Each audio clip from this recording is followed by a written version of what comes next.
bienvenue sur les harmoniques de l'amour. Je vous retrouve donc en ce lundi matin pour la guidance des énergies relationnelles de la semaine du 16 octobre 2023. Alors aujourd'hui, j'ai voulu nous plonger dans l'ambiance Avalon Merlin parce que en me levant, je suis tombée sur la vidéo de présentation d'Eve Corrigan de son propre petit oracle de Merlin que j'ai justement acheté la semaine dernière et qui me plaît beaucoup. Et j'avais vraiment envie de me retrouver dans cette ambiance.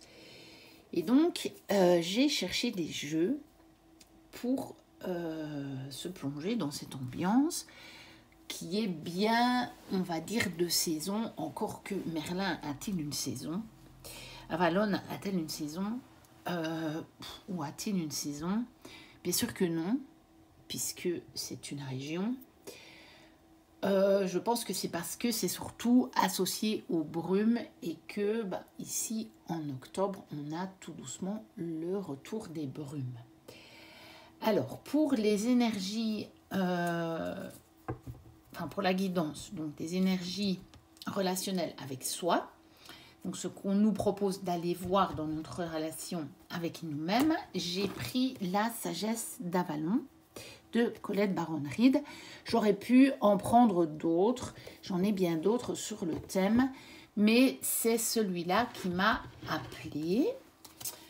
Ensuite, pour les énergies relationnelles avec les autres, avec l'extérieur et avec les autres, vu que je n'ai pas encore le tarot de Claire, le tarot arthurien de Claire Duval et Anna Troyan, j'ai été rechercher le tarot de Merlin de R.J. Stewart qui a été illustré par Miranda Gray, qui est un jeu dont je ne me sers pas souvent parce que même si c'est un tarot, sa numérologie est totalement bouleversée et que c'est plutôt un type Marseille, mais il y a des mots-clés sur les arcanes mineurs. Et bon, voilà. C'est les raisons pour lesquelles je ne m'en sers pas souvent, mais j'ai eu envie, je me suis dit, on va tester. Donc voilà. Et puis, et bien entendu, pour le petit bonus, le petit conseil, ce sera l'oracle de Merlin d'Eve Corrigan. Et comme vous verrez, je ne l'ai pas encore du tout utilisé, je ne l'ai pas mélangé, et je pense que pour une fois, je ferai une exception. Je vais mettre les cartes dans ce sens-là. Je ne le mélangerai pas et j'irai piger la carte parce que je tournerai rapidement la review et qu'il a quand même une structure cet oracle. Donc je vais le laisser en ordre et donc j'irai simplement piger la carte comme ceci dans la boîte. Une fois n'est pas coutume et il faut parfois sortir de ses habitudes si on le sent, sans se sentir du tout obligé parce qu'on a vu quelqu'un le faire ou parce qu'on a lu que c'était mieux de le faire. Mais là, pour le coup, c'est ce que je me sens appelée à faire. On va donc commencer directement. Donc, avec ce qu'on nous propose cette semaine, d'aller voir dans notre relation à nous-mêmes, avec nous-mêmes, donc en nous. Et comme je vous dis toujours, c'est le départ et presque toujours, vous voyez bien que dans mes tirages, puisque c'est ma conception de la chose, c'est normal que ça ressorte dans mes tirages. Je rappelle que vos conventions posent aussi toujours le cadre de votre tirage. Et que donc, il ne faut pas vous dire « Ah mais moi, je n'obtiens pas le même résultat que telle ou telle personne ». Si vous n'avez pas la même convention de tirage, c'est normal. Si vous n'avez pas la même conception des choses aussi, c'est normal. C'est ce qui fait notre particularité à chacun et c'est ce qui nous rend unique. Donc, on procède tous de cette même étincelle divine, mais on est chacun et chacune unique. Donc, voilà. Je vois que le jour se lève doucement pendant que je bats les cartes. Et je trouve qu'il y a une très belle ambiance. Je vois la lumière qui se reflète sur les fenêtres de l'arrière de la mairie, que je vois de la fenêtre de mon salon. Et ça fait une très très jolie lumière. Oh là là. Du coup, je suis concentrée sur la lumière du jour et pas sur mes cartes. Allez, de toute façon, c'est bon, c'est presque bon. Juste bien remettre les cartes qui se sont échappées et c'est bon. Alors, on va prendre celle-ci et on va prendre celle-ci. Voilà. Alors, est-ce qu'on voit bien? Oui, c'est bon. Ensuite, ne pas tout faire bouger. Ensuite, eh bien, nous prenons le tarot. Donc, pour ce qui est des énergies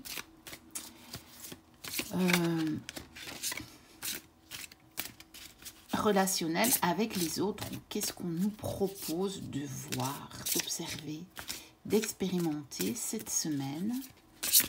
Et avec évidemment des conseils pour que ça se passe au mieux, hein, dans la vibration la plus élevée possible, avec les relations extérieures, avec l'extérieur, donc avec les autres. Et comme vous le savez, on va certainement trouver un lien avec ce qui est à travailler en nous, puisque mais tout est lié et que l'extérieur nous parle de notre intérieur, où notre intérieur se reflète à l'extérieur. Voilà, donc on va en prendre 3. 1, 2 et 3. Voilà. Et puis, on va aller se chercher le petit conseil bonus. Et donc, je vais prendre... Donc, il est tout neuf. Hein. J'ai juste regardé les cartes. Allez, on va prendre laquelle? On va prendre celle-ci et je vais voir si je peux le laisser comme ça parce que je la remettrai à sa place. Je pense que je tournerai la review ce matin. Comme ça, je pourrai l'utiliser. Donc voilà. Eh bien, on va regarder directement ce que ça donne. Donc, par rapport à nous, on nous propose d'aller regarder nos sentiments et nos émotions. Donc, nous avons la naïade, nous avons ce nénuphar qui peut peut-être aussi nous rappeler la légende de Narcisse, hein, quelque part. Et puis, on va regarder la deuxième pour aller voir plus loin. Et nous avons le chien, la fidélité, la sincérité, l'amour inconditionnel. Bon, eh bien, ok. Pas de souci. C'est très clair pour moi. Hein. Cette semaine, il va être question d'être fidèle à nous-mêmes. D'être fidèle à nos sentiments, d'être fidèle à nos émotions. Autrement dit, être fidèle à nos ressentis. Puisque les émotions, les sentiments sont des ressentis qu'on peut avoir au fond de nous. Et ces sentiments, ces ressentis, ils peuvent vraiment nous guider sur des choses vraiment à faire, parfois même dans le concret. Moi, ces derniers mois, il y a vraiment des choses que je ressens, soit je ressens pas bien, c'est-à-dire que quand je pense à la situation, j'ai vraiment un sentiment de malaise dans mon corps et ça veut dire que ça fonctionne pas. Soit j'ai un sentiment d'ouverture et là je sais que c'est bon, je peux y aller. Et parfois c'est neutre et donc ça veut dire que ça peut dépendre de certaines choses. C'est là que les tirages de cartes me sont le plus utiles. Parce que en réalité, quand je ne le sens pas, c'est même pas la peine que je fasse un tirage, je sais que je ne dois pas y aller. Et quand je le sens, bon, c'est pas non plus la peine de faire un tirage, parce que bah, je sais que je peux y aller. Alors quand je dis y aller, ça veut dire faire la chose de cette façon-là, ou mettre cette chose-là en place, ou avoir ce projet-là, enfin mettre en place ce projet-là, ce genre de choses-là. Évidemment, si vous êtes obligé de faire quelque chose que vous ne sentez pas, à ce moment-là, un tirage peut être utile pour vous le faire vivre au mieux, si vous n'avez pas le choix. Imaginons que vous avez une réunion, et dans votre corps, vous avez un gros sentiment de malaise, vous n'avez pas envie d'y aller, et ça vous met très mal à l'aise, mais vous ne pouvez pas l'éviter, parce que clairement, ça fait partie de votre job, et vous pouvez vraiment pas dire, ben non, je ne viens pas. À ce moment-là, un tirage est utile pour voir déjà qu'est-ce qui vous met réellement mal à l'aise, comment vous pourriez faire pour que ça se passe au mieux, qu'est-ce qui risque de se passer, etc. Donc là, je parlais seulement des choses sur lesquelles on a le pouvoir de décider. Mais ça reste tout à fait dans ce thème de ce qu'on vous propose d'aller voir en vous. Parce que peut-être que cette semaine, vous allez avoir quelque chose que vous allez être forcé de faire. Et vous allez être confronté à ce que vous allez ressentir. Et la meilleure manière pour vous de le vivre sera d'être fidèle à vous-même. Et cette fameuse réunion, peut-être que, donc je reprends cet exemple, imaginons que vous ressentez un sentiment de malaise, tout simplement parce que vous allez peut-être être, vous, en opposition avec la majorité des idées qui va sortir de cette réunion. Eh bien, peu importe ce que ça fera, mais on vous demande de rester fidèle à vous-même, en tout cas de l'exprimer. Après, tout n'est pas toujours de votre pouvoir, mais on vous demande en tout cas, cette semaine, de rester fidèle à vous-même, de ne pas vous mentir à vous-même, hein, et en même temps, aussi d'avoir un amour inconditionnel pour vous-même. Et souvent, quand on parle d'amour inconditionnel, c'est souvent vis-à-vis de choses qui nous plaisent moins. Parce qu'évidemment, les choses qui vous plaisent en vous, vous n'avez pas besoin d'amour inconditionnel, puisque de toute façon, il n'y a pas de condition, ça vous plaît. Donc, c'est bon. C'est plutôt les choses qui ne vous plaisent pas en vous encore, ou peut-être des peurs, ou peut-être un sentiment de culpabilité. Eh bien, soyez dans cet amour inconditionnel envers vous, envers ce que vous ressentez. Et même, reprenons l'exemple de cette fameuse réunion à laquelle vous n'avez pas envie d'aller, eh bien, posez dessus, sur ce ressenti, un regard d'amour inconditionnel, en vous disant, eh bien, ce ressenti, il me donne quelque chose, il me donne une indication. Donc, déjà, je vais remercier la magie de la vie de m'avertir de quelque chose, comme ça je ne serai pas pris de court, et je peux m'y préparer. Donc, cette semaine, on écoute très fortement ce qui se passe vraiment en nous, au plus profond de nous. Ce qu'on peut vraiment ressentir, parce que parfois ça se marque avec de vraies émotions, hein, de joie ou de peur ou de malaise, voilà. Et on nous demande vraiment déjà d'aimer toutes ces émotions pour les informations qu'elles nous donnent et d'y rester fidèle. Maintenant, ça ne va pas vous empêcher, si vous détectez une peur, d'aller voir l'origine de la peur et peut-être de travailler sur cette peur. Mais soit, ce n'est pas encore le moment de vous libérer tout à fait de cette peur, et donc vous posez dessus un regard d'amour inconditionnel, soit c'est le moment, et vous en profitez pour libérer la peur, ou alors, en fait, même si vous avez un sentiment de malaise, ça ne vient pas toujours d'une peur. Moi, en tout cas, personnellement, j'ai parfois des sentiments de malaise. J'en ai déjà eu parce que clairement, la chose, elle ne va pas fonctionner, point barre. Et c'est juste quelque chose, je ne sais pas, une énergie, une vibration qui est en moi et qui m'indique ça n'a pas fonctionné, va pas par là. consacre plutôt de l'énergie sur autre chose, parce que ça va être une perte de temps et une perte d'énergie, ça ne va pas fonctionner. Donc, on a intérêt, cette semaine, pour que ça se passe au mieux, à vraiment nous écouter et être authentique et rester totalement transparent et honnête avec soi-même, déjà en vous. Et éventuellement après, si le cas se présente dans votre vie, l'exprimer à l'extérieur. Parce que moi, je vous ai donné l'exemple de la réunion, mais tout le monde ne va pas nécessairement devoir le montrer à l'extérieur. Parce que là, on est toujours dans la zone nous, avec nous, en nous. Donc peut-être c'est simplement quelque chose où vous allez devoir être honnête avec vous et vous dire, bah non, moi je ressens ça en fait. Et même si tout le monde entier ressent autre chose, c'est pas grave. Moi, ma particularité, c'est de ressentir ça. Alors, j'ai mon petit café, comme tous les lundis, ou quasiment, et on va aller voir ce que ça donne avec les autres. Allez, d'accord, je comprends pourquoi.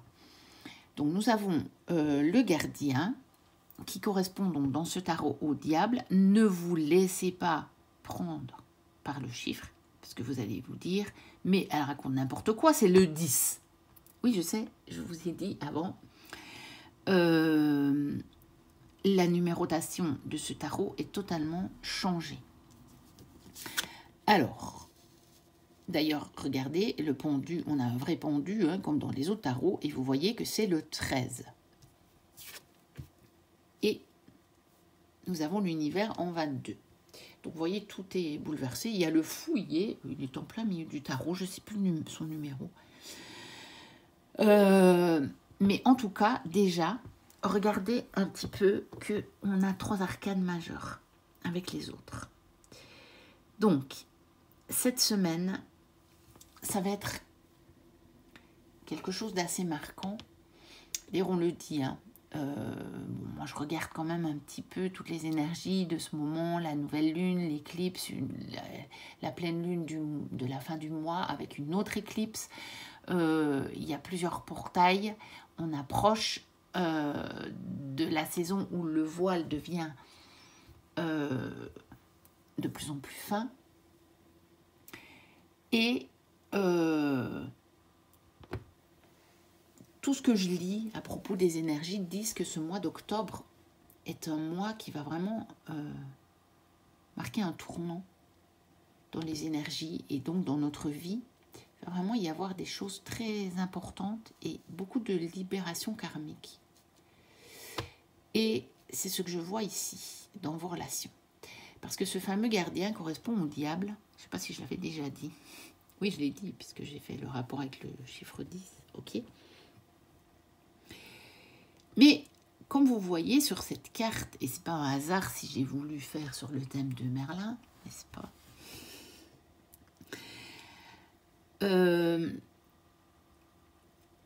Ce n'est pas vraiment la représentation du diable comme on l'a dans les autres tarots, au contraire du pendu, même de l'univers, hein, qui correspond au monde, qui sont quand même relativement semblables, on y retrouve bien les symboles. Ici, nous n'avons pas de personnages enchaînés, hein, comme vous pouvez voir, mais ça nous parle plutôt, en fait, encore une fois, en fait, vous savez, ça nous parle de ces deux cartes-là en une carte, mais par rapport aux autres. Ça nous parle d'être dans la vérité profonde, dans la vérité instinctive. Voilà, c'est le mot que je cherchais. Dans cette vérité instinctive qui est en nous, on nous demande de laisser tomber. Et là, on peut quand même le ramener à la signification de la carte du diable habituelle. On nous demande de laisser tomber tous les schémas qui ne fonctionnent pas dans les relations. Vous savez, tous les trucs qui sont imposés par la société, là. Ouais, mais on ne dit pas ça, ouais, mais on ne fait pas comme ça, oui, mais... on laisse tomber et on revient à cette authenticité des relations. Donc, on laisse tomber les attachements, on laisse tomber les enchaînements, vous voyez, on laisse tomber les dépendances affectives ou autres dans les relations, les dépendances à l'argent, par exemple. On laisse tomber. Parce que, bon, moi, je ne sais pas, je connais quand même, j'ai quand même une copine, enfin, j'en connais plusieurs, donc j'ai plusieurs connaissances, on va le dire comme ça, pour qui la raison pour laquelle ces personnes restent en couple, c'est une question financière. Ça peut, je ne juge pas, mais cette carte vous dit clairement, si vous voulez vivre quelque chose de très authentique et d'être fidèle à vous-même, c'est peut-être pas la meilleure raison pour être en couple. Vous voyez ? Et on va pour ça nous demander de prendre du recul, un peu de recul, un peu d'introspection. De faire une espèce de pause et d'avoir une autre vision et de nous replonger dans nos émotions de nouveau et dans nos ressentis. Parce que, regardez ce pendu, ce qui n'est pas sur les cartes des autres tarots, raison pour laquelle j'ai été amenée à choisir ce tarot. Hein. Vous savez comment moi je vois les choses au niveau des cartes, c'est qu'il a les mains dans l'eau, ce pendu. Le pendu, habituellement, n'a pas les mains dans l'eau. On retrouve le poisson, qui est donc un élément qu'on retrouve déjà dans le tarot traditionnel, dans la série des coupes, et qui, dans ce tarot, représente les coupes. Donc, c'est la série des poissons. Et ce n'est pas la série des coupes, c'est la série des poissons.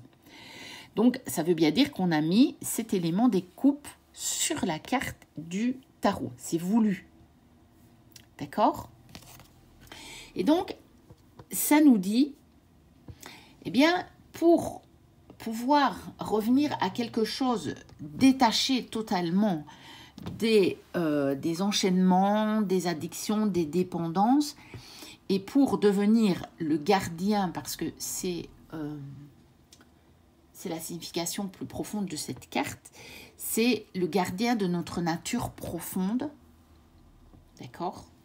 Parce que le diable, c'est ça aussi dans son sens positif, c'est le gardien de notre nature profonde, c'est celui qui nous fait aller voir ce qui est profondément instinctif en nous, et c'est une bonne chose, parce que cet instinct,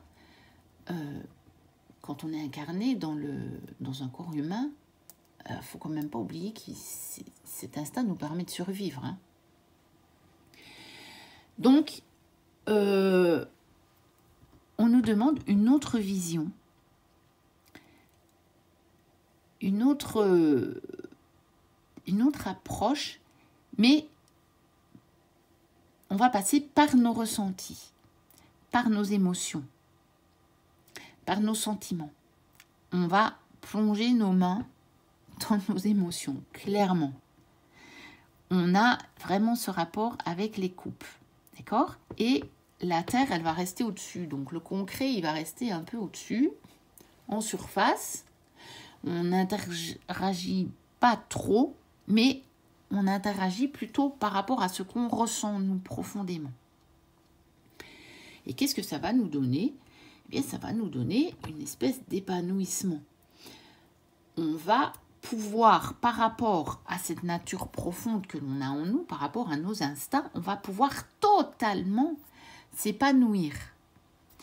Et vous verrez que sur cette carte du monde, on retrouve de toute façon à nouveau les 4 éléments. Mais on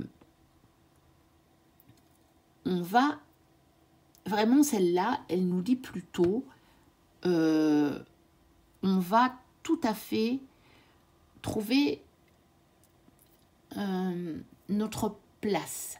Si on est capable d'avoir une autre vision, si on est capable d'écouter nos ressentis, d'être fidèle à nous-mêmes et d'écouter notre nature vraiment profonde, celle qui est instinctive, d'accord? Celle qui est, par contre, aussi de cet élément feu. Mais vous savez que tout est toujours lié. J'en pense à une vidéo de Sophie, des murmures de Sophie que j'ai regardé hier, qui présentait un tarot et qui se posait énormément de questions, et notamment sur les éléments et quel élément à quelle carte, etc. Et où je lui disais que pour moi, il y a souvent une interaction de plusieurs éléments, même parfois sur une même carte. Eh bien, pour moi, ici, on l'a ici, bon, sur celle-ci, on n'a pas vraiment l'eau, c'est pour ça qu'on a cette carte-là à côté, mais pour nous dire que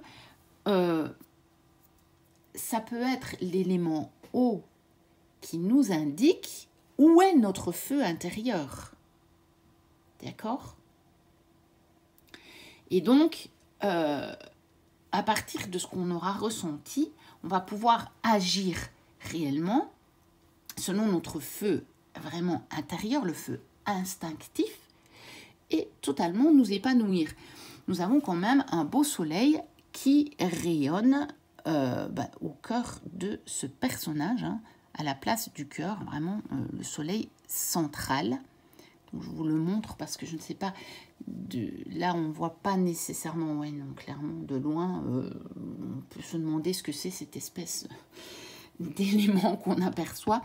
Mais donc on a ce soleil vraiment central qui, on va pouvoir rayonner à partir du cœur. Si on fait, si on va profondément dans nos ressentis, dans nos émotions, on va réellement arriver à rayonner à partir du cœur et montrer notre nature profonde. Vous voyez que le personnage ici, il est dénudé. Bien sûr, il a une cape, mais qui est simplement sur ses épaules. Donc, elle ne cache rien. Donc, c'est aussi cette notion de vous mettre à nu, de ne pas vous cacher. Vous voyez, simplement ne pas avoir peur d'être votre propre gardien de votre feu sacré. C'est déjà très long. On va les regarder au petit conseil bonus parce que voilà. Oh, ok. Le dragon rouge et le dragon blanc. Elle va justement raconter la légende dans la vidéo que j'ai écoutée ce matin. Et regardez-moi la petite phrase clé. Mets en lumière ton ombre. Est-ce que ça ne colle pas totalement à ce que je vous disais? Bien sûr, aussi, de toute façon, c'est mets en lumière. Donc, ça va être lumière-ombre. C'est exactement ce que je vous disais déjà ici. C'est pour ça qu'on parle d'amour inconditionnel. Parce que dans les choses qu'on aime déjà, dans ce qu'on considère être notre lumière, on n'a pas besoin d'amour inconditionnel. Je veux dire, de toute façon, il est inconditionnel. L'amour inconditionnel, c'est dans les choses qu'on n'aime pas. On doit se dire non, non, non, mais c'est sans condition. Je m'aime sans condition, même dans les parts que je n'aime pas. Et donc, c'est mets en lumière tes conflits intérieurs. En acceptant humblement les erreurs, tes erreurs et tes peurs, tu permettras à la confiance et à l'harmonie de reprendre leurs droits dans ton royaume. N'hésite pas à t'excuser et à te pardonner. Et ça me fait penser à une chose, c'est que c'est vrai que moi, je vous ai donné la vision positive ici, vraiment du tirage. Mais peut-être qu'effectivement, pour certaines personnes, il va peut-être falloir être le gardien de qui vous êtes vraiment et aller voir ce que vous ressentez pour justement vous excuser d'un comportement qui n'aurait pas été tout à fait authentique et où vous auriez laissé votre ego prendre la place sur votre part authentique. Et donc, c'est vrai que pour certains, peut-être, certaines, au niveau de l'extérieur, il y a peut-être, sait-on jamais, des choses où on pourrait s'excuser. Dire à l'autre, ben, je suis désolée, c'est vrai que voilà, j'ai débordé. Voilà, c'était un moment où j'ai débordé, j'étais fatiguée, ou voilà, ou peu importe. Vous aurez votre raison en vous et vous pourrez vous excuser. Et bien entendu, par rapport à vous, c'est à vous pardonner par contre. Déjà d'avoir vécu ça comme ça, mais aussi de vos parts que vous aimez moins, vous vous pardonnez et vous vous donnez un amour inconditionnel. Voilà, je vais le laisser comme ça parce que c'est déjà très long. Je vous souhaite une très belle semaine. N'hésitez pas à liker, à commenter, à vous abonner si ce n'est déjà fait. Je vous dis à très bientôt pour de prochaines vidéos et d'ici là, portez-vous bien. Bye bye.